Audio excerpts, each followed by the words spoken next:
Official secret act के तहत कायम की गई खसूसी अदालत में साइफर गुमशुदगी केस में गिरफ्तार साबिक वजीर खारजा शाह महमूद कुरैशी को जुडिशल रिमांड ख़त्म होने पर हथकड़ी लगाकर अदालत में पेश किया गया। अदालत ने शाह महमूद कुरैशी के जुडिशल रिमांड में 26 सितंबर तक तोसीह कर दी और इन्हें जुडिशल रिमांड ख़त्म होने पर अदालत में पेश करने का हुक्म दे दिया।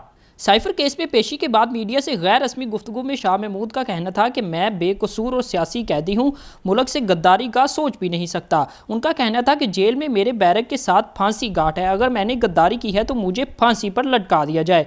अल्लाह मुझे सब्र से जबर बर्दाश्त करने की हिम्मत दे। जज साहब से गुजारिश है, इंसाफ में देर हो सकती है, अंधेर नहीं होनी चाहिए। साबिक वजीर खारजा ने कहा कि पीटीआई के चेयरमैन इमरान खान थे और हैं, कोई इबहम नहीं, अलबत्ता मुझे दावत दी गई, इसलिए मैंने पाकिस्तान के लिए एक नुक्ता नज़र पेश किया।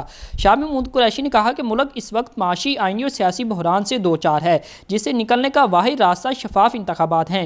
लिहाजा हमें अपनी ज़ाती अना से बालातर होकर पाकिस्तान का सोचना होगा और अपने मौक़िफ़ हिकमत अमली पर नज़रसानी करना होगी। दूसरी जानिब साइफर गुमशुदगी केस में साबिक वज़ीर आज़म इमरान खान का भी मज़ीद जुडिशल रिमांड मंजूर कर लिया गया है।